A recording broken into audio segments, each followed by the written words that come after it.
Hello, good morning everyone. आप सभी का बहुत बहुत स्वागत है एड अंकल AJ की तैयारी यूट्यूब चैनल पे।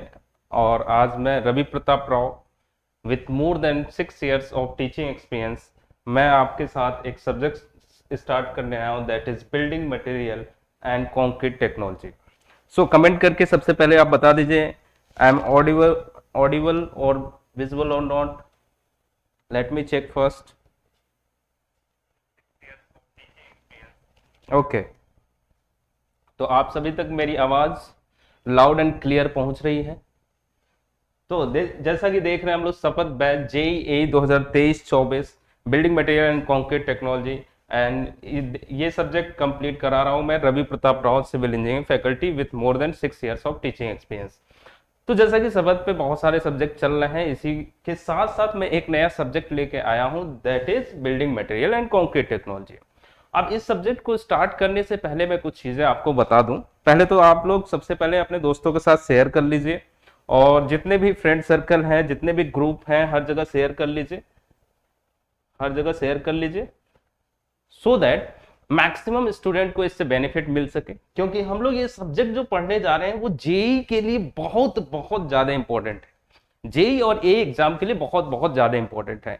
जैसा कि मैं अगर बताऊं आपको, तो एसएससी जेई के एग्जाम में अगर आप देखेंगे तो सिर्फ इस सब्जेक्ट से 25 to 30 मार्क्स के क्वेश्चन आपको मिल जाएंगे। और किसी भी स्टेट का एग्जाम अगर आप जेई से रिलेटेड या एई से रिलेटेड दे रहे हैं आप, तो वहां पे भी एटलीस्ट 10% क्वेश्चन आपको इस सब्जेक्ट से मिल जाएंगे। That is why this is very very very important subject. और है कुछ नहीं सब्जेक्ट में, फिर भी लोगों से गलतियां होती हैं। तो ये आसान सा सब्जेक्ट है, बस आपको मेरे साथ बने रहना है कुछ लेक्चर के साथ। बस सुनते जाइए, मजा आएगा, और अपने दिमाग में सेट करने की कोशिश करिए। बस उसी के हिसाब से चलिए, क्वेश्चन लगा लीजिए। हम लोग इस सब्जेक्ट के 400 से 500 क्वेश्चन अच्छे अच्छे लगा लेंगे, फिर कोई भी क्वेश्चन ऐसा नहीं होगा जो हमसे छूटेगा। 25 से 30 क्वेश्चन आपके एसएससी जेई में कंप्लीट हो जाएंगे। बाकी एग्जाम में भी अगर 10-15 क्वेश्चन आते हैं, 100 में से 10-15 आते हैं, तो सारे के सारे कंप्लीट हो जाएंगे।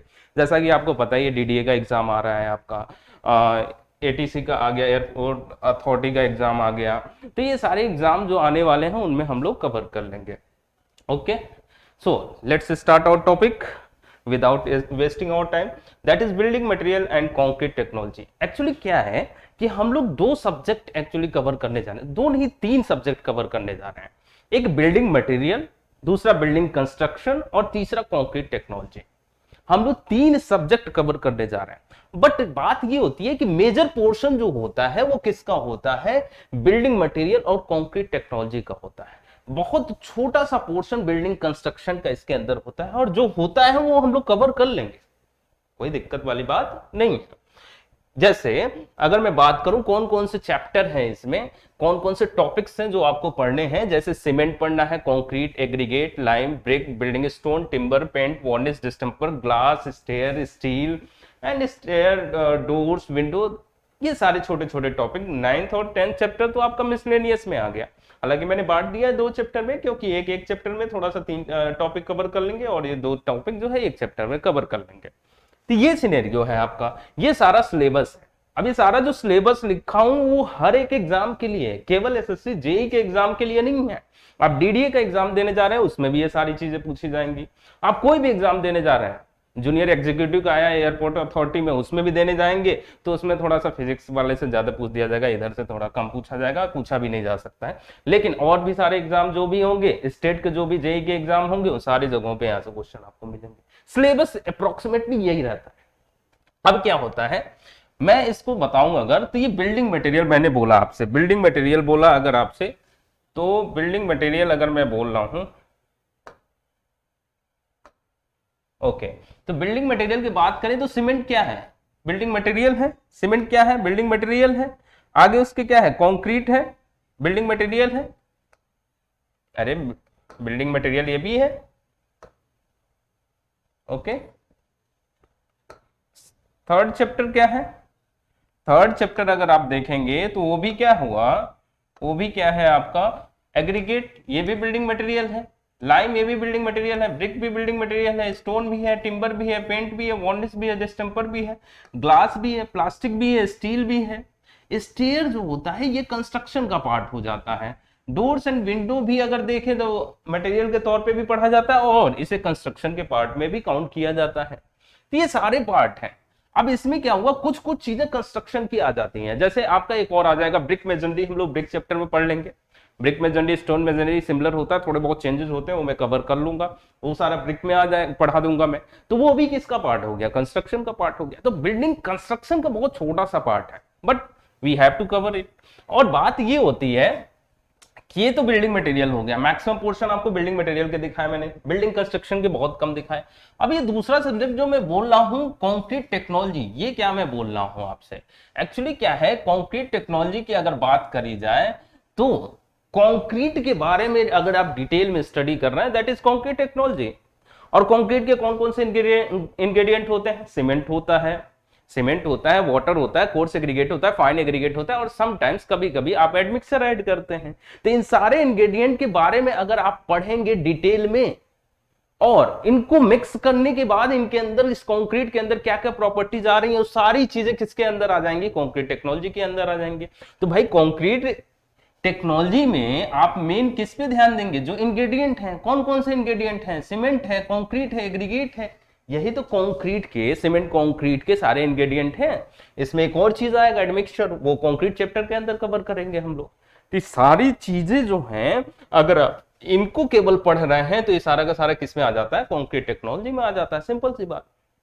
अब बात आती है हमारे एग्जाम पे, कोई भी एग्जाम देने जा रहे हैं, इन सारे में से सबसे इंपॉर्टेंट जो होता है ये 3 चैप्टर होते हैं। अगर आपके किसी भी एग्जाम में 100 question BMC building material and concrete technology से आ रहे हैं, तो शायद ऐसा हो सकता है कि उसमें से 50 से ज्यादा क्वेश्चन या 50 क्वेश्चन किससे हो, इन तीनों टॉपिक से हो, शायद ऐसा हो सकता है।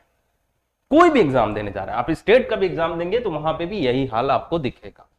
क्लियर हुई बात। अब बात आती है, सर अब पढ़ाने जा रहे हो तो कम से कम थोड़ा बहुत आइडिया दे दो कितने क्वेश्चन आते हैं। तो मैं आपको आइडिया दे रहा हूं। अगर आप बात करेंगे एसएससी जेई की, क्योंकि हम लोग जेई का बैच है, तो मेन पहले एसएससी जेई ही हमारा सबसे फेवरेट होता है, तो एसएससी जेई की बात कर लें अगर, तो एसएससी जेई में बेटा देखो 2 तरीके से होगा, एक प्री होगा, एक मेंस होगा। तो अगर मैं प्री में बात करूं, अभी पैटर्न देखोगे आप, पैटर्न अगर आप देखोगे बहुत सारे सेट बनने लग गए हैं अब तो, पहले तो एक एक सेट होता था। तो अगर आप देखोगे तो 25 to 30 क्वेश्चन एवरेज मैं बोल सकता हूं कि हर एक सेट में मिल जाएगा। अब देखो दिक्कत क्या है कि किसी सेट में 35 क्वेश्चन भी आए हैं, किसी सेट में 15 क्वेश्चन भी आए हैं। मैं सबका सम करके एवरेज निकाल करके आपको बता रहा हूं कि 25 to 30 क्वेश्चन हर एक सेट में building material and concrete technology के आपको मिल जाएंगे। अब बात होती है मेंस की, दैट इज कन्वेंशनल। अगर आप कन्वेंशनल में देखोगे, एसएससी जेई की बात कर रहा हूं मैं, तो कन्वेंशनल पेपर में देखोगे अगर आप, तो वहां पे पहले जो टाइम होता था उसमें 60 मार्क्स तक के क्वेश्चन आते थे, यानी ये 4 क्वेश्चन अप्रोक्सीमेटली पूछे जाते थे। लेकिन अब सिनेरियो चेंज हो गया, अब जो है आपको 1 से 2 क्वेश्चन मिल जाते हैं, यानी अगर मैं बोलूं तो 15 to 30 मार्क्स के क्वेश्चन आपको कन्वेंशनल में मिल जाते हैं। अब क्यों कम कर दिया है इन्होंने, यहां पे नंबर क्यों कम कर दिया है इन्होंने, देखो कंपटीशन पहले से ज्यादा बढ़ गया है, और यहां से अगर कन्वेंशनल क्वेश्चन बनता है तो बहुत इजी होता है। टू बी वेरी फ्रैंक, आपको ये बात समझना होगा कि कन्वेंशनल का अगर बिल्डिंग मटेरियल से क्वेश्चन बन रहा है तो बहुत इजी होता है, सब लोग कर लेते हैं। तो इन्होंने इधर के क्वेश्चन को अब कम कर दिया है, कंपटीशन को बढ़ाने के लिए, लेवल थोड़ा सा बढ़ाने के लिए इधर से क्वेश्चन को कम कर दिया है, और बाकी पोर्शन से क्वेश्चन को ला करके क्या कर दिया, ऐड कर दिया, ताकि लेवल थोड़ा सा एग्जाम का बढ़ जाए। बस ये फैक्टर है। लेकिन अभी भी 1 से 2 क्वेश्चन आते हैं इधर, लेकिन कोई चेंज नहीं किया है इन्होंने, इधर अभी भी इतना ही आता है। तो अभी के लिए मैं इस सब्जेक्ट की बात कर रहा हूं, तो सिर्फ इस सब्जेक्ट का मैंने वेटेज बताया है, बाकी आगे बोलेंगे तो और भी सब्जेक्ट का वेटेज बताया जाएगा आपको डिटेल में, डोंट वरी अबाउट इट। देख लो कोई कमेंट तो नहीं आ रहा है, कुछ छूट तो नहीं रहा है, ओके। तो ये पोर्शन है आपका। अब बात करते हैं हम लोग, चैप्टर स्टार्ट करते हैं। सबसे पहले मैं स्टार्ट करूंगा चैप्टर कौन सा, सीमेंट। सर क्यों सीमेंट स्टार्ट कर रहे हो, इसका भी रीजन बता दो। देखो मैं अगर बात करूं तो मैक्सिमम जो बिल्डिंग मटेरियल है वो आपके बिल्डिंग स्टोन से मिलते हैं। बिल्डिंग स्टोन मतलब क्या हुआ, रॉक से बनते हैं। बिल्डिंग स्टोन मतलब क्या हुआ, रॉक से बनते हैं। तो मैक्सिमम बिल्डिंग स्टोन अगर रॉक से बन रहे हैं तो रॉक पहले स्टार्ट होना चाहिए था, लेकिन रॉक पहले इसलिए स्टार्ट नहीं कर रहा हूं बेटा, दिक्कत क्या है कि ये चैप्टर्स बहुत ज्यादा इंपॉर्टेंट है मेरे लिए। रॉक छोटा सा चैप्टर है, बाद में कवर कर लेंगे, कोई बड़ी समस्या नहीं है। अच्छा, तो सीमेंट भी तो रॉक से ही बनेगा सर, फिर कैसे समझ में आ जाएगा? समझ में थोड़ा सा पोर्शन है वो मैं बता दूंगा आपको, तो ये बाद में करते हैं, बहुत छोटा सा चैप्टर है और इसको लास्ट में करेंगे, ये पहले करेंगे, क्योंकि ये जो है ये तीनों सब्जेक्ट ये फाउंडेशन है एक्चुअली इस सब्जेक्ट के। अगर ये तीनों टॉपिक्स आप कवर कर लोगे तो मोर देन 50% क्वेश्चन आप जो है यहां से अटेम्प्ट कर सकोगे। चलिए ठीक है सर, आइए स्टार्ट करते हैं फिर अपना नया सब्जेक्ट। ओके, चलिए, तो पहला टॉपिक हमारा जो है चैप्टर है सीमेंट। सीमेंट की एक सिंपल सी डिफिनीशन आप पढ़ रहे होंगे, बोर्ड पे लिखा हुआ, cement is a binding material and which imparts binding property in construction and that is being developed in 1824 by Joseph Aspdin। ये सिंपल सा डेफिनेशन सबको पता है, बच्चे बच्चे को पता है कि सीमेंट की खोज किसने करी थी? जोसेफ एस्पडीन ने करी थी। डेवलप कब करी थी? 1824 में। किस जगह पे करी थी? पोर्टलैंड एक जगह है इंग्लैंड के अंदर, वहां पे डेवलप करी थी उन्होंने। पोर्टलैंड एक जगह का नाम है जो कि कहां पे अवेलेबल है? इंग्लैंड के अंदर है। तो उस पोर्टलैंड जगह के बेसिस पे सीमेंट का नाम भी इन्होंने रखा, क्या? Portland cement. ये कहानी है तब की। चलिए ठीक है सर, लेकिन सर सीमेंट को अगर आप स्टार्ट कर रहे हैं तो कुछ बातें बता दीजिए, बेसिक बातें, फिर सीमेंट स्टार्ट करिएगा। ठीक है, बेसिक बातें पहले आपको बताते हैं। बेसिक बातें क्या है?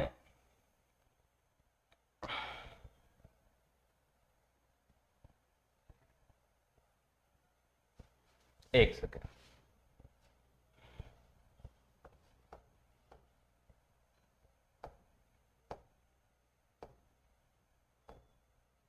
ओके, बेसिक बातों पे बात करते हैं ना पहले, तो पहले बेसिक बातों पे बात करते हैं। चलिए ठीक है, देखिए सीमेंट की बात करी जाए तो सीमेंट में पहले कुछ चीजें जान लीजिए। जो मार्केट में सीमेंट मिलता है वो बैग के फॉर्म में मिलता है। उसका मास कितना होता है? अगर मैं बात करूं, mass of one bag cement कितना होता है? Mass of one bag cement, mass of one bag cement. देखिए अलग अलग बैग के फॉर्म में आता है, 50 केजी का भी होता है, 25 केजी का भी होता है, 200 केजी का भी होता है, लेकिन जो स्टैंडर्ड मैं पूछ रहा हूं आपसे उसकी बात कर रहा हूं। Mass of one bag cement हम लोग जनरली कितना लेकर के चलते हैं? 50 केजी। यही स्टैंडर्ड है। आने को तो बहुत सारे आते हैं। अगर मैं नेक्स्ट बात करूं, फिर एक क्वेश्चन मैं आपसे करूं कि अगर एक वन बैग सीमेंट का मास 50 केजी है तो इसके साथ साथ ये भी बता दीजिए कि जो आप सीमेंट लेते हैं उसकी स्पेसिफिक ग्रेविटी कितनी होती है। ये तो सिंपल सी इंफॉर्मेशन हो गई। स्पेसिफिक ग्रेविटी कईयों को पता होगा, जिनको नहीं पता है याद कर लें, बहुत इंपॉर्टेंट, बहुत बार पूछा जाता है, 3.15। चलिए सर नेक्स्ट बात बताइए। नेक्स्ट बात अगर देखें तो बल्क डेंसिटी कितनी होती है? बल्क डेंसिटी कितनी होती है सीमेंट की? बल्क डेंसिटी भी कईयों को पता होगा, जिनको नहीं पता है वो याद कर लें। 1440 किलोग्राम पर मीटर क्यूब होता है, 1440 केजी पर मीटर क्यूब होता है।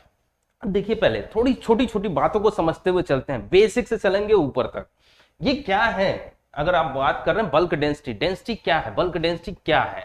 मैंने बोला कि अगर ये रूम जो है मेरा उसका वॉल्यूम 1 मीटर क्यूब अगर है तो उसमें सीमेंट अगर मैं रखने जा रहा हूं तो कितना सीमेंट रख सकता हूं? 1440 किलोग्राम यानी 1440 केजी में रख सकता हूं। लेकिन आप बोलोगे सर अगर आप इस रूम में सीमेंट रखने जा रहे हो तो ऐसा भी तो हो सकता है कि वो सीमेंट लूज कंडीशन में हो तब तो ये वैल्यू कम होगा, अगर डेंस कंडीशन में हो तब तो वैल्यू ज्यादा होगा।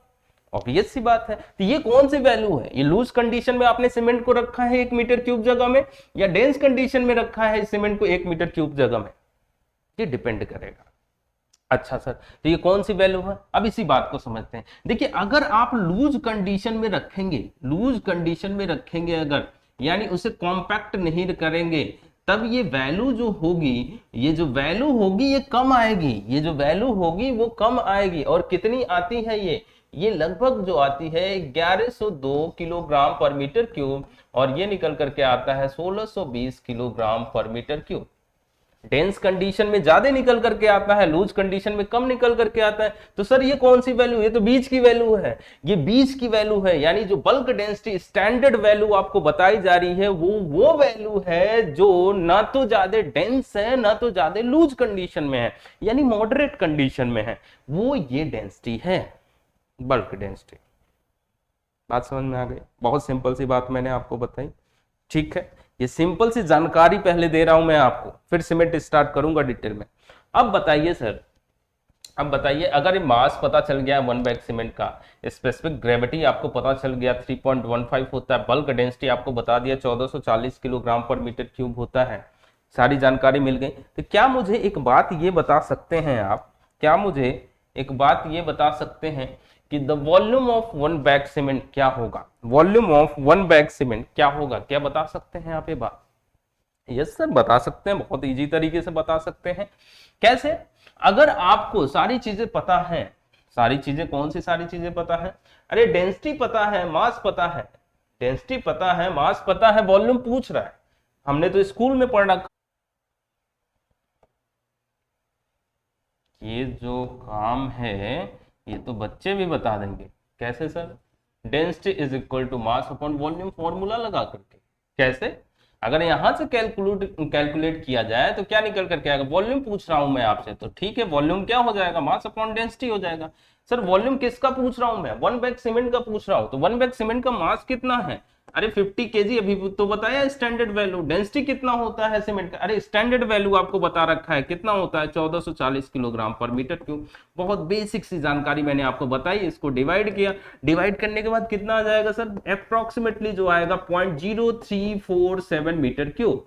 मतलब 1 बैग सीमेंट का वॉल्यूम कितना होता है? 0.0347 मीटर क्यूब। यहां से आप निकाल सकते हैं, लेकिन अब आपको डायरेक्टली वैल्यू याद रखना है, क्योंकि एग्जाम में इसको सॉल्व करेंगे, एक तो कैलकुलेटर नहीं मिलेगा, बहुत ज्यादा टाइम लग जाएगा। बात समझ रहे हो कि नहीं समझ रहे हो? तो इसे आपको क्या करना है, याद करना पड़ेगा कि 1 बैग सीमेंट का वॉल्यूम कितना होता है? 0.0347 मीटर क्यूब में। अच्छा, ये मीटर क्यूब में है, वॉल्यूम तो लीटर में भी बता सकते हो आप। अच्छा सर, बात सही है, लीटर में अगर बताना हो तो क्या करूंगा मैं? अरे मुझे एक सिंपल सी बात ये पता है कि 1 मीटर क्यूब में कितने लीटर होते हैं? 1000 लीटर होते हैं। तो इसमें 1000 से अगर मैं मल्टीप्लाई कर दूं तो यही वैल्यू, यही वॉल्यूम किस में आ जाएगा? लीटर में आ जाएगा। एकदम बात सही है। तो अगर मैं 1000 से मल्टीप्लाई करूंगा तो 34.7, ये क्या हो जाएगा? किस में आ जाएगा? वॉल्यूम लीटर में आ जाएगा। सर इसी को अगर अप्रोक्सीमेटली लिखा जाए तो कितना बोल सकते हैं? 35 लीटर बोला जाता है, इसी को इंटीजर में बात करा जाए तो वॉल्यूम ही बता रहा था मैं। वॉल्यूम को मीटर क्यूब में भी दिखा दिया मैंने आपको, और लीटर में भी बता दिया आपको कि वॉल्यूम ऑफ 1 बैग सीमेंट। अच्छा, अगर मैं पूछूं आपसे for example again, volume of 1 bag cement तो आपने बता दिया, क्या आप ये बता सकते हो मुझे कि अगर मुझे 1 मीटर क्यूब सीमेंट रखना है इस रूम में, समझ लीजिए आपका जो भी जहां पे भी बैठे हो रूम है, अगर उसमें 1 मीटर क्यूब सीमेंट रखना है तो कितने बैग लगेंगे? और हर एक बैग का मास तो आपको पता है कितना है? स्टैंडर्ड मास 50 केजी। क्या आप ये बात बता सकते हो मुझे? अगर मैं आपसे पूछूं, फिर से मैं एक एग्जांपल यहां पे लिख दे रहा हूं, अगर मैं आपसे पूछूं कि मुझे जो है 1 मीटर क्यूब सीमेंट इकट्ठा करना है, for 1 metre cube cement how many bags are required? How many bags are required? Can you tell me? Bags are required, very simple. कईयों को याद होगा, और डायरेक्ट जो वैल्यू है वो याद होना भी चाहिए, क्योंकि मैं सॉल्व थोड़ी नहीं कर पाऊंगा, बहुत कम समय मिलेगा। ये स्टैंडर्ड क्वेश्चन होते हैं और बहुत फेवरेट क्वेश्चन होते हैं जितने भी जेई और ए के एग्जाम होते हैं। तो इसलिए मैं पहले आपको इंफॉर्मेशन दे रहा हूं सीमेंट के बारे में, फिर स्टार्ट करूंगा सीमेंट। तो बने रहिए, बस मजा बहुत आने वाला है। For 1 metre cube cement how many bags are required? अच्छा जी, तो 1 मीटर क्यूब सीमेंट में कितने बैग रिक्वायर्ड होंगे, ये कैसे पता चलेगा? नंबर ऑफ बैग कैसे पता चलेगा भाई? नंबर ऑफ बैग जो है वो कैसे पता चलेगा भाई? टोटल जो वॉल्यूम है वो कितना है? 1 मीटर क्यूब सीमेंट है, यानी 1 मीटर क्यूब वॉल्यूम है सीमेंट का। अब इसमें कितने बैग लगेंगे तो 1 बैग के वॉल्यूम से डिवाइड कर दो, 1 बैग के वॉल्यूम से डिवाइड कर दो, यूनिट सेम रखना, यूनिट गलत मत कर देना।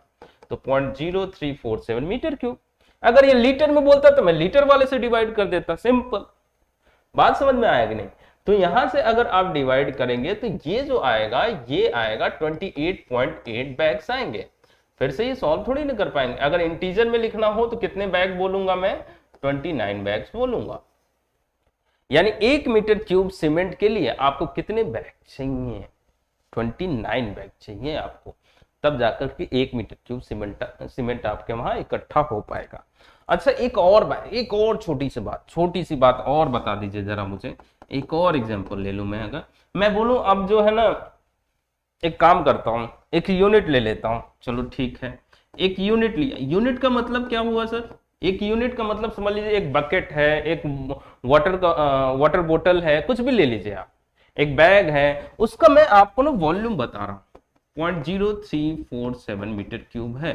उसका वॉल्यूम कितना है? 0.0347 मीटर क्यूब है। अच्छा, तो आपसे मैं पूछ रहा हूं कि मुझे अगर 1 टन सीमेंट चाहिए, अरे 1 मीटर क्यूब नहीं बोल रहा हूं मैं, 1 टन बोल रहा हूं, तो for 1 ton cement, 1 ton cement how many units are required? How many units are required? कितने यूनिट लगेंगे? कितने यूनिट लगेंगे? 1 यूनिट का वॉल्यूम मैंने आपको दे रखा है और मैं आपसे पूछ रहा हूं कितने यूनिट लगेंगे, कितने यूनिट लगेंगे? ओके, गुड मॉर्निंग सर, आपसे दिल्ली में पढ़े थे, सब्जेक्ट पूरा कराएंगे क्या सर? एकदम पूरा सब्जेक्ट यहाँ पे कंप्लीट होगा मेरे प्यारे बच्चों, जान लो और देखो, एकदम बेसिक से लेकर के हाई लेवल तक जाएंगे हम लोग। और तुम लोग जो लोग पढ़े हुए हैं वो तो जानते ही हैं कि हम लोग कितना डिटेल में जाते हैं बिल्डिंग मटेरियल के क्वेश्चंस को लेकर के, सारी चीजें, ताकि एसएससी जेईई या कोई भी एग्जाम हो तो हमारे लिए अगर 25 क्वेश्चन आ रहे हैं तो एक भी क्वेश्चन हमसे छूटे ना, ये पूरी की पूरी कोशिश रहती है।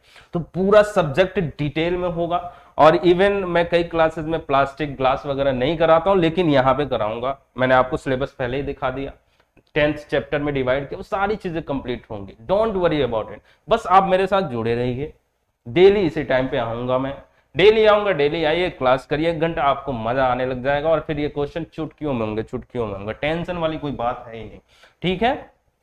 और भी सब्जेक्ट चल रहे हैं वैसे इस चैनल पे, बाकी दोस्तों को भी बताओ, अभी लेक्चर देखो, मजा आएगा, मजा आए तो फिर और दोस्तों को बुलाओ, ठीक है। तो मैं बात कर रहा था, चलिए ज्यादा टाइम नहीं वेस्ट करेंगे, हम लोग पढ़ाई पे आते हैं, बहुत ज्यादा जरूरी है। 1 यूनिट जिसका वॉल्यूम इतना है और 1 टन सीमेंट में पूछ रहा है कितने यूनिट रिक्वायर्ड है। अच्छा जी, तो हमें कैसे पता चलेगा? हमें ऐसे पता चलेगा, फिर नंबर ऑफ यूनिट्स अगर आप पूछ रहे हो सर, तो हमें ऐसे पता चलेगा कि टोटल कितना सीमेंट है, 1 टन, और 1 टन में कितने केजी होते हैं, 1000 केजी। अरे कई लोग सोचे हैं 100 केजी, नहीं नहीं नहीं, 1 क्विंटल में 100 केजी होता है, 1 टन में तो 1000 ही होता है ना, ठीक है। अब इसमें एक यूनिट के मास से डिवाइड करोगे या वॉल्यूम से? अरे मास से डिवाइड करेंगे, केजी है ना, लेकिन आपको क्वेश्चन में तो वॉल्यूम दिया है। लेकिन अगर वॉल्यूम दिया है, 1 यूनिट का वॉल्यूम 0.0347 मीटर क्यूब है, तो आपको यह भी तो पता है कि अगर वॉल्यूम इतना है तो उसका मास कितना है? मास कितना है? 50 केजी होता है। अरे तो 50 केजी डिवाइड कर दो ना, फिर यहां से कर दो, आंसर आ जाएगा 20 यूनिट्स। लेकिन अब आपके दिमाग में एक क्वेश्चन आ सकता है, क्या आ सकता है कि सर मान लीजिए अगर एग्जाम में उसने 1 यूनिट का वॉल्यूम 0.0347 मीटर क्यूब ना दे करके कुछ और दे दिया, तब क्या करेंगे? अभी तो 0.0347 मीटर क्यूब दे दिया तो तुरंत समझ गए कि 1 बैग सीमेंट की बात कर रहा है, और 1 बैग सीमेंट का बात कर रहा है तो मास कितना होगा, 50 केजी, तुरंत समझ गए, बहुत आसानी से समझ गए। लेकिन अगर ये चेंज कर दिया तो क्या करोगे भाई? बस इस यूनिट को किस में कन्वर्ट कर लेना है, तुम्हें मास में कन्वर्ट कर लेना है। वॉल्यूम में दिया है, मास में कन्वर्ट कर लो। वो कैसे करेंगे सर? अरे density is equal to mass upon volume, वही सेम चीज फिर यहाँ पे यूज कर लेना है। कैसे? Density is equal to mass upon volume अगर लिखा जा सकता, आपको क्या चाहिए? मास चाहिए, तो मास इज इक्वल टू क्या हो जाएगा? डेंसिटी इंटू वॉल्यूम नहीं हो जाएगा? अच्छा, तो डेंसिटी कितना होता है सीमेंट का? अरे पता है, अभी तो नोट किया था, 1440 किलोग्राम पर मीटर क्यूब। ओके, वॉल्यूम दे रखा है 0.0347 मीटर क्यूब, इसे मल्टीप्लाई करिए, केजी में आ जाएगा 50 केजी। आपको पता हो तो भी ठीक, ना पता हो तो यहां से निकाल लो, खत्म बात समझे कि नहीं समझे? तो इस तरीके से हम लोग कर सकते हैं कोई भी क्वेश्चन।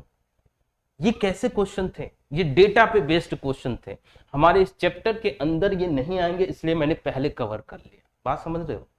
अब आ जाओ समझते हैं असली कहानी है क्या सीमेंट। अच्छा जी, क्या है सीमेंट? सीमेंट क्या है? सीमेंट की बातें कर रहे थे, अगर सीमेंट की बातें अगर आप कर रहे थे बेटा ध्यान रखना, नोट्स बनाते चलना।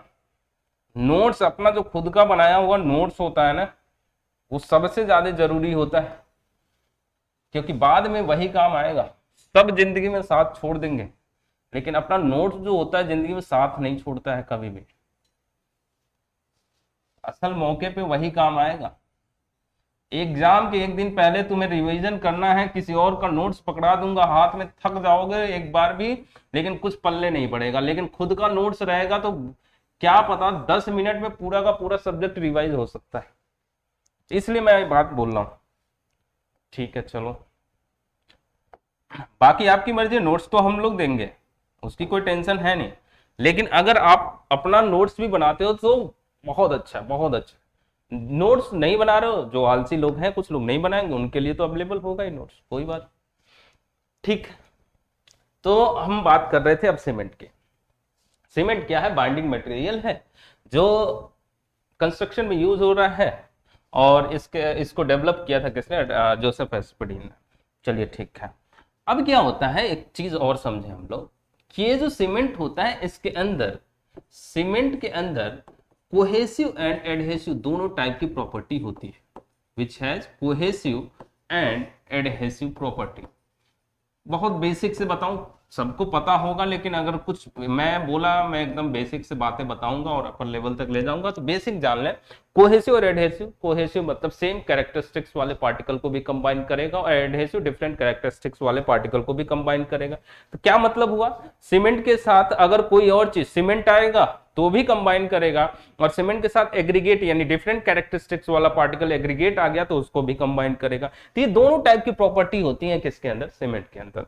अब हुआ क्या कहानी, समझिएगा जरा, स्टार्टिंग से समझाते हैं। ये बात है 1824 के पहले की, 1824 के पहले की बात है। तब सीमेंट डेवलप नहीं हुआ था, तब लाइम यूज होता था। बहुत अच्छे से समझेंगे तो हर एक चीज आसान लगेगा। तो लाइम जब डेवलप हुआ था, लाइम जब यूज होता था, अच्छा लाइम का सिंपल फॉर्मूला कोई बता देगा क्या? अरे CaO, सबको बच्चों को पता है। तो ये लाइम जो बनता था वो किससे बनता था? ये कैल्शियम कार्बोनेट से बनता था। यानी कुछ रॉक्स होते थे जिनके अंदर कैल्शियम कार्बोनेट ज्यादा पाया जाता था, उनका कैल्सिनेशन किया जाता था। अच्छा, कैल्सिनेशन क्या होता है? हीटिंग अप टू रेडनेस, लाल होने तक गर्म करने के प्रोसेस को हम लोग बोलते हैं कैल्सिनेशन। यानी वो रॉक जिसमें कैल्शियम कार्बोनेट ज्यादा पाया जाता है, उनको गर्म किया जाता था, तो वहां से क्या मिलता था? लाइम मिलता था, और ये CO2 वाले भाई साहब बाहर निकल जाते थे। तो ये लाइम हमें ऐसे मिलता था, और इस लाइम का हम यूज करते थे। कहानी मैं बता रहा हूं 1824 के पहले की, अभी भी है हालांकि, लेकिन तब सीमेंट नहीं था, ये बताना चाह रहा हूं मैं आपको। तो इस तरीके से यूज कर करके हमने स्ट्रक्चर बनाए, मॉन्यूमेंट्स बनाए, जो आज भी जिंदा हैं। अब बात ये आई कि 1824 में जब जोसेफ एस्पडीन आए, तो उन्होंने देखा कि इसको यूज करने पे स्ट्रेंथ बहुत लेट मिल रहा है मुझे, जो पेस्ट बन रहा है उसमें सेटिंग जो हो रहा है बहुत लेट हो रहा है। उसमें उन्होंने देखा फिनिशिंग एक प्रॉपर नहीं हो रहा है, जिस शेप में चाहूं उस शेप में प्रॉपर तरीके से उसे मोल्ड प्रोसेस में नहीं ला पा रहे हैं हम लोग। तो उन्होंने कहा कुछ चेंजेस करते हैं, उस लाइन में ही थोड़े बहुत चेंजेस किए गए। देखिए मैं आपको बता दूं, अब यहाँ पे रॉक का यूज होने वाला है। रॉक को हम लोग 3 तरीके से पढ़ेंगे आने वाले चैप्टर में। रॉक को हम लोग 3 तरीके से पढ़ेंगे। पहला होता है जियोलॉजिकल क्लासिफिकेशन, दूसरा होता है फिजिकल क्लासिफिकेशन, और तीसरा होता है केमिकल क्लासिफिकेशन। जियोलॉजिकल क्लासिफिकेशन में रॉक 3 टाइप से कैटेगराइज किए गए हैं। कौन कौन से? Igneous rock, sedimentary rock, metamorphic rock. अब बात समझ लीजिएगा, थोड़ा बहुत आइडिया ले लीजिए पहले। जियोलॉजिकल क्लासिफिकेशन का मतलब वो रॉक कहां पे कैसे बना है, उस बेसिस पे क्लासिफाई किया हमने, तो 3 टाइप के रॉक आए। इग्नियस रॉक को पेरेंट रॉक भी बोला जाता है। 3 टाइप के कौन कौन से रॉक है? Igneous, sedimentary, metamorphic. इग्नियस को पेरेंट रॉक भी बोला जाता है। इग्नियस रॉक में कैसे बनता है? जैसे आप जो है अर्थ सरफेस के नीचे जाएंगे तो मैग्मा है, वही सरफेस पे आता है तो लावा हो जाता है, और वही मैग्मा या लावा धीरे धीरे समय के साथ ठंडा होता है, तो ठंडा होने के बाद एक सॉलिड स्ट्रक्चर में फॉर्म होता है, उसी को हम लोग बोलते हैं इग्नियस रॉक। अब इग्नियस रॉक पे कुछ डिपोजिशन होगा, इरोजन होगा। किससे इरोजन हो जाएगा? जैसे मान लीजिए कोई रॉक बना हुआ है, उस पर रिवर वाटर आ रहा है, रेनफॉल हो रहा है, ग्लेशियर हो रहा है, किसी विंड हो रहा है, किसी भी तरीके से उसका इरोजन हो रहा है और नए रॉक बन रहे हैं, तो उसे सेडिमेंट्री रॉक बोल देंगे। फिर मेटामॉर्फिक रॉक क्या होता है? इग्नियस और सेडिमेंट्री रॉक को जब आप high heat and pressure apply करते हो, हम नहीं करते हैं, हालांकि नेचुरली होता है, high heat and pressure apply होता है तो वो नेक रॉक में कन्वर्ट होता है, उसे मेटामॉर्फिक रॉक बोलते हैं। ये जियोलॉजिकल क्लासिफिकेशन हो गया। दूसरा फिजिकल क्लासिफिकेशन कैसा दिख रहा है उस बेसिस पे करते हैं। कौन कौन से होते हैं उसमें, 3 टाइप के होते हैं, स्ट्रेटिफाइड, अनस्ट्रेटिफाइड, फोलिएटेड। तीसरा क्लासिफिकेशन अगर आप रॉक का देखेंगे तो केमिकल क्लासिफिकेशन है। इसे कैसे कैटेगराइज किया गया, 3 टाइप से किया गया है, कैल्सेरियस रॉक, आर्गिलेशियस रॉक और सिलिशियस रॉक। कैल्सेरियस रॉक वो रॉक होते हैं जिसमें कैल्शियम कार्बोनेट अधिक पाया जाता है। तो इसमें अगर कैल्शियम, किसी रॉक में कैल्शियम कार्बोनेट पाया जा रहा है अधिक, तो ऐसे रॉक को हम लोग क्या बोलते हैं बेटा, कैल्सेरियस रॉक बोलते हैं। अरे समझ रहे हो कि नहीं। दूसरा आर्गिलेशियस रॉक किसे बोला जाता है, देखिए कैल्सेरियस नाम में सब छुपा है, नाम से निकाल लीजिए। कैल्सेरियस रॉक में कैल्शियम कार्बोनेट अधिक पाया जाता है। आर्गिलेशियस रॉक में क्या अधिक पाया जाता है, आर्गिल अधिक पाया जाता है। आर्गिल हम लोग क्ले को बोलते हैं, और क्ले जहां पे भी होता है एल्यूमिना अधिक होता है। बात समझे, आर्गिल क्ले को बोला जाता है, और क्ले में क्या अधिक होता है, एल्यूमिना। दूसरा एक और रॉक होता है, सिलिशियस रॉक होता है। सिलिशियस नाम में ही सब छुपा है, सिलिका जिसमें ज्यादा पाया जाता है उसे सिलिशियस रॉक बोलते हैं। सिंपल, समझ गए, केमिकल बेसिस पे। तो अब पहले जो यूज होता था रॉक, वो कौन सा रॉक होता था, कैल्सेरियस रॉक होता था। उसी को जलाया जाता था तो लाइम बनता था और यूज करते थे हम। तो सीमेंट की बात पे आते हैं, तो सीमेंट में क्या ऐसा लगा दिया इन्होंने तकनीक ऐसे लगाया इन्होंने कि देखिए 2 टाइप के रॉक लिए इन्होंने, कैल्सेरियस रॉक और दूसरा लिया इन्होंने आर्गिलेशियस रॉक।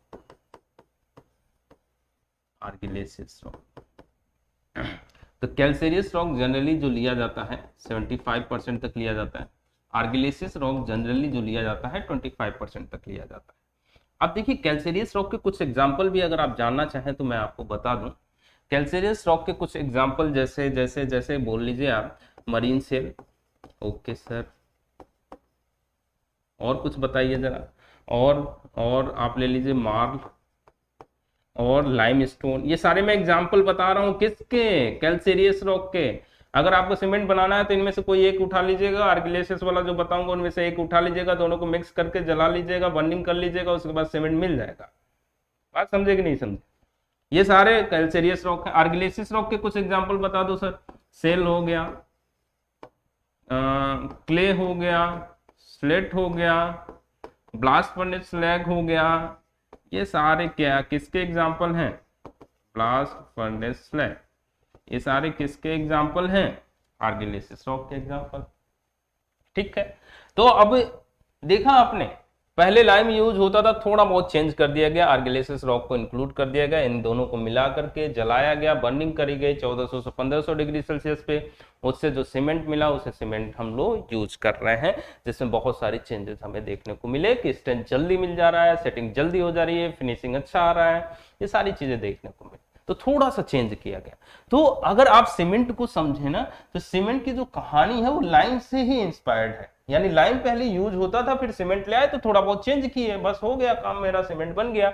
और ये चेंजेस जो किए उन्होंने किसने किए, अरे जोसेफ एस्पेडिन ने किए। कब किए, 1824 में किया। कहां पे किया, पोर्टलैंड एक जगह का नाम है, पोर्टलैंड एक जगह का नाम है, वहां पे किया इन्होंने। पोर्टलैंड जगह का नाम है, वहां पे किया इन्होंने। अच्छा, इस बात को यहाँ पे लिख देते हैं, पोर्टलैंड एक जगह का नाम है, प्लेस है जिसका नाम है पोर्टलैंड। और ये जगह कहाँ पाया जाता है, ये इंग्लैंड में पाया जाता है, इंग्लैंड में पाया जाता है, इस जगह पे पाया जाता है। ठीक है, तो इसीलिए इसका नाम इन्होंने क्या रखा था, सीमेंट का नाम रखा था पहले। तब जब बनाया था तो इन्होंने नाम रखा था पोर्टलैंड सीमेंट, तब नाम रखा था पोर्टलैंड सीमेंट।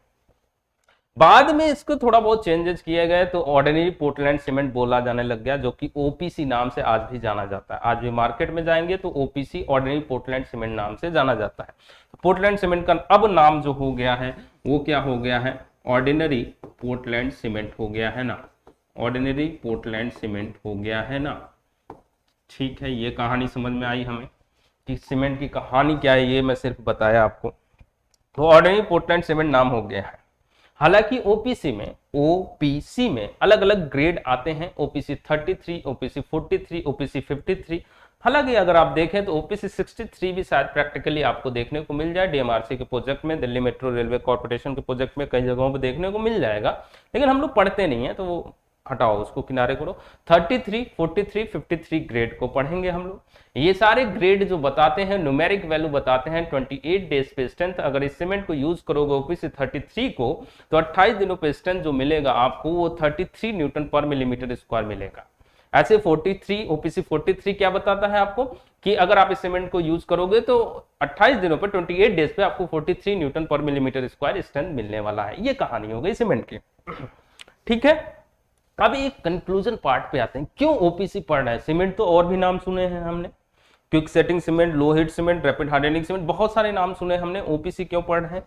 ओपीसी इसलिए पढ़ रहे हैं क्योंकि जो मैक्सिमम सीमेंट है वो सारे के सारे किससे बने हैं, वो ओपीसी से ही बने हैं। मैक्सिमम, मैं पूरे नहीं बोल रहा हूं, ये ध्यान रखिएगा, क्योंकि कुछ सीमेंट अलग से भी बने हैं, उनको हम डिस्कस करेंगे वन बाई वन। तो मैक्सिमम जो सीमेंट है वो ओपीसी से बने हैं। इसलिए पहले ओपीसी का फंक्शन अगर हम लोग समझ लें, ओपीसी कैसे बन रहा है ये समझ लें, तो बाकी सीमेंट बनाना हमारे लिए क्या हो जाता है, आसान हो जाता है। तो ये जितने भी आजकल मॉडर्न सीमेंट आ रहे हैं, अगर मैं आपसे पूछूं कि सीमेंट के फादर कौन है, जोसेफ एस्पेडिन आप नाम लोगे, ठीक है, एकदम सही है, गलत नहीं है। अगर मैं पूछूं आपसे मॉडर्न सीमेंट के फादर कौन है, ध्यान दीजिएगा, मैं आपसे क्वेश्चन क्या पूछा, मॉडर्न सीमेंट के फादर कौन है, तब आपका आंसर चेंज हो जाएगा। तब जोसेफ एस्पेडिन नहीं है, विलियम एस्पेडिन है, जो कि इन्हीं के लड़के हैं। तो अगर मैं आपसे बोलूं कि father of modern cement, father of modern cement अगर मैं आपसे बोलूं तो वो कौन है? विलियम एस्पेडिन। कौन है? इन्हीं के लड़के। देख रहे हो, दोनों लोगों ने अच्छा खासा काम किया है इस सीमेंट के ऊपर, बहुत बड़ी बात है। छोटा लग रहा होगा कि सीमेंट क्या है, 400-500 का बोरी आती है, जाओ ले, लेकिन काम किया इन्होंने, बहुत अच्छा काम किया। चलिए ठीक है, अब हम लोग बात समझें, सीमेंट की कहानी हमने बता दी पूरी, ठीक है। अब हम ओपीसी का अगर फंक्शन समझना है तो हमें यह समझना होगा पहली बात कि जो सीमेंट होता है वो केमिकली एक्टिव होता है। जैसे अगर आप कंक्रीट बना रहे हैं तो कंक्रीट के मिक्स में अगर आप देखेंगे,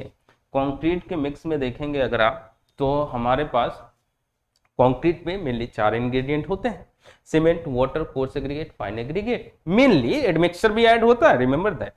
तो मेनली 4 इंग्रेडिएंट होते हैं। तो अब इसमें क्या होता है ना, जो एग्रीगेट होता है वो क्या होता है, इनर्ट मटेरियल होता है। इनर्ट मटेरियल मतलब क्या होता है, केमिकली इनएक्टिव होता है, यानी अगर मैं एग्रीगेट के अंदर वाटर डालूंगा तो केमिकल रिएक्शन नहीं होगा। लेकिन ऐसा देखो प्रैक्टिकली नहीं होता है। प्रैक्टिकली क्या होता है, एग्रीगेट भी थोड़े बहुत केमिकली रिएक्ट करते हैं, लेकिन हम इग्नोर कर रहे हैं, ठीक है। और सीमेंट के अंदर अगर वाटर डालते हैं तो सीमेंट जो होता है वाटर पाते केमिकली रिएक्ट करने लग जाता है और रिएक्शन के बाद कई सारे कंपाउंड बनाता है। यानी सीमेंट जो होता है केमिकली एक्टिव होता है, एग्रीगेट केमिकली इनएक्टिव होता है। बात समझिएगा। तो जो सारा रिएक्शन का जो सारा का सारा जिम्मेदारी है वो किसके ऊपर है, सीमेंट के ऊपर है। तो भाई जो सीमेंट आप खरीद करके ला रहे हो, उस सीमेंट के अंदर, उस बैग को ले आओगे, उस बैग के अंदर बहुत सारे केमिकल इंग्रेडिएंट होंगे। और वो कौन कौन से केमिकल इंग्रेडिएंट है वो यहाँ पे लिस्ट आ गए। Ingredients of ordinary Portland cement. क्यों इसको पढ़ रहा हूं मैं?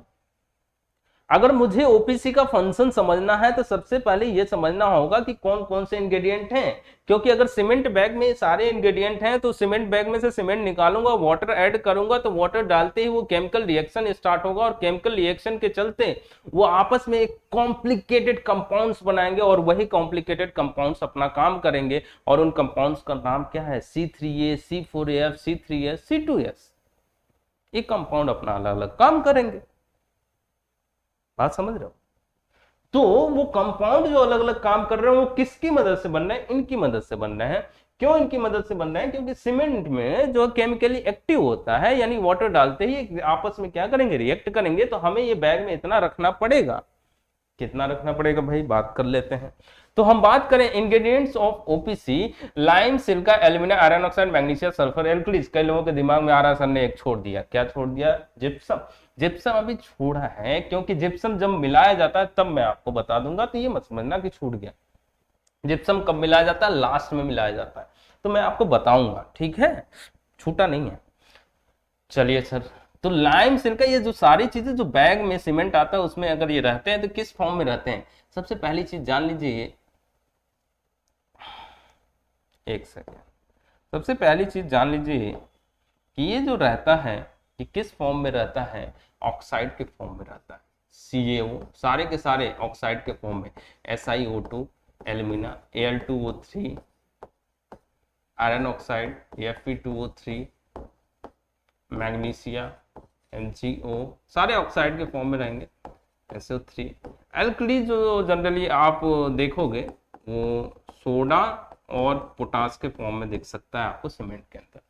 तो ये तो मैं बताया, केमिकल फॉर्मूला बता दिया, जो अवेलेबल है इंग्रेडिएंट्स उनके केमिकल फॉर्मूला।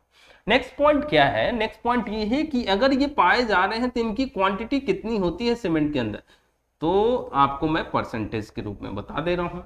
क्वांटिटी की बात करी जाए, क्वांटिटी की बात करी जाए, थोड़ा कलर चेंज कर लिया जाए, क्या कहते हैं,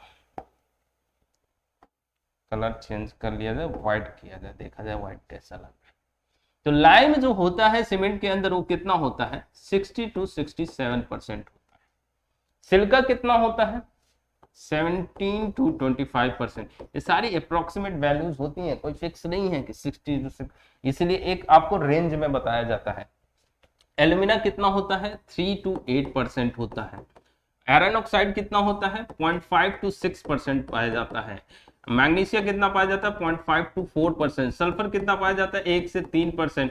और ये लगभग 0.2 से लेकर के 1% तक पाया जाता है। एल्कलीज, अगर मैं इनका एक एवरेज वैल्यू दूं ना आपको, एवरेज वैल्यू दूं तो ये 63% बोल सकता हूं मैं, और ये जो पाया जाता है लगभग मैं बोल सकता हूं कितना, 20% के आसपास, और ये जो पाया जाता है इसको मैं बोल सकता हूँ 6% के आसपास, और ये जो पाया जाता है वो कितना बोल सकता हूँ मैं, 3% के आसपास, ये 2% के आसपास, और ये 1.5% के आसपास, और ये 1% के आसपास।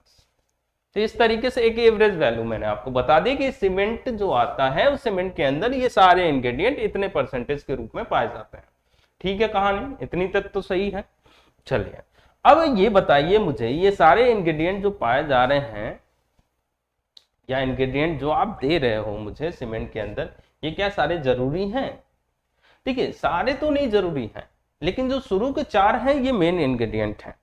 बाकी फिर क्यों एल्कलीज क्यों डाल दिया आपने, सल्फर क्यों डाल दिया? अरे भाई मैंने डाला नहीं, जैसे क्या होता है कि ये इंग्रेडिएंट कैसे मिलते हैं, कैल्सीरियस रॉक, आर्गिलेशियस रॉक लिया था आपने, जब वो रॉक लिया था उसकी बर्निंग करते हो तो उस टाइम पे ये बनते हैं, बात समझे?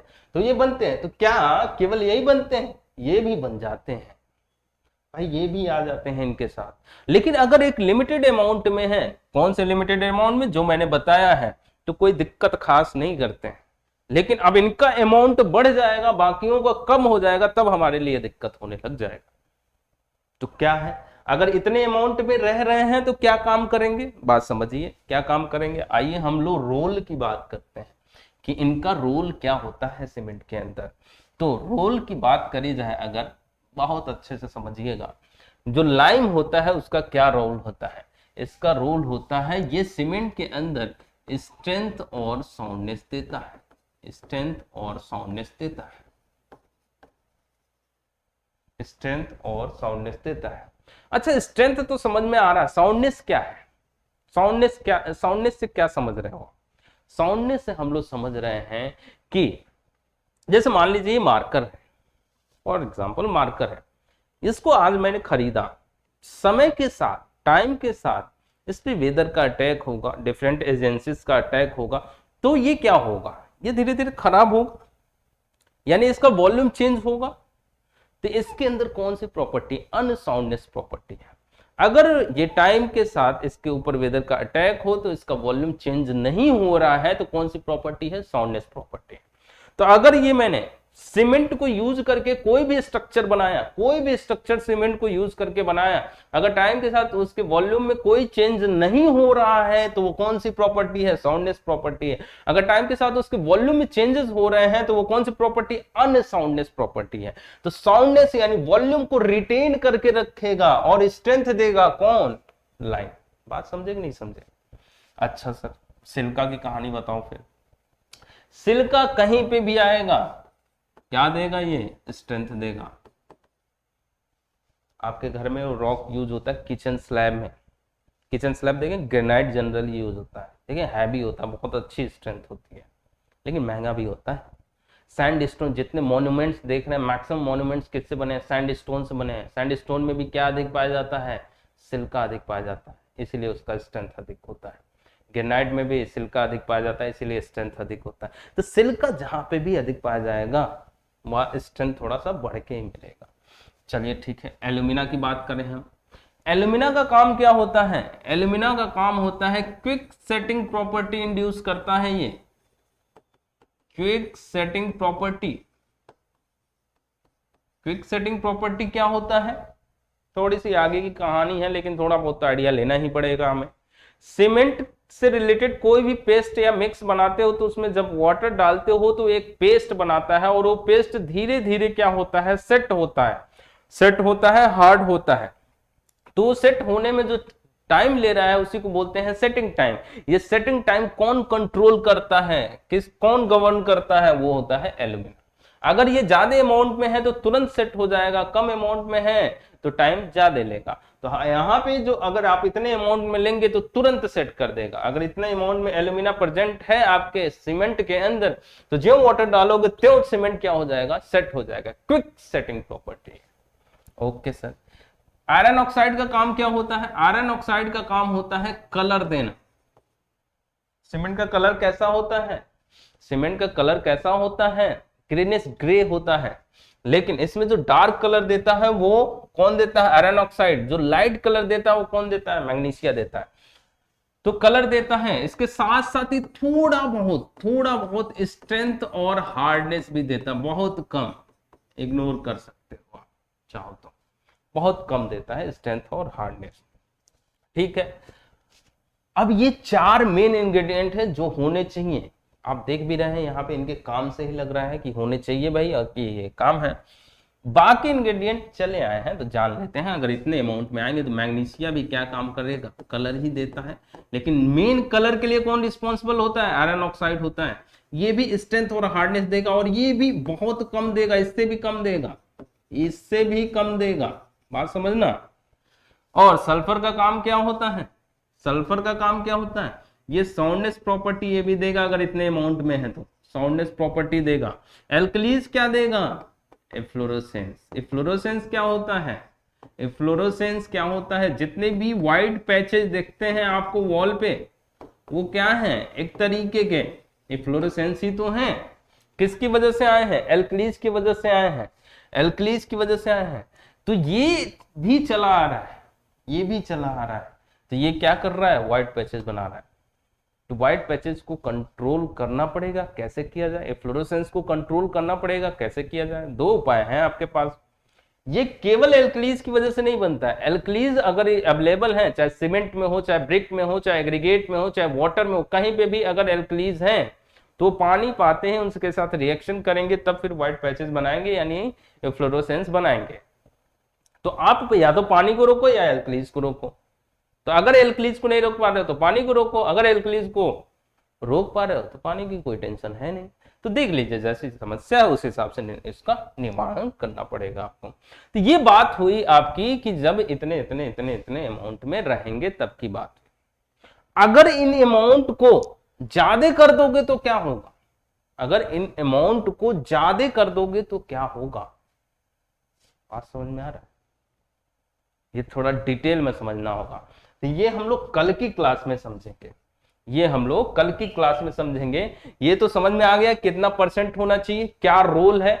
अगर इनको हम लोग ज्यादा अमाउंट में यूज करेंगे तब क्या होगा, वो कल की क्लास में समझेंगे। इसी टाइम पे आ जाना, 10 से 11 चलेगी क्लास हमारी। फिर से 10 से 11 क्लास चलेगी, आगे की क्लासेस है।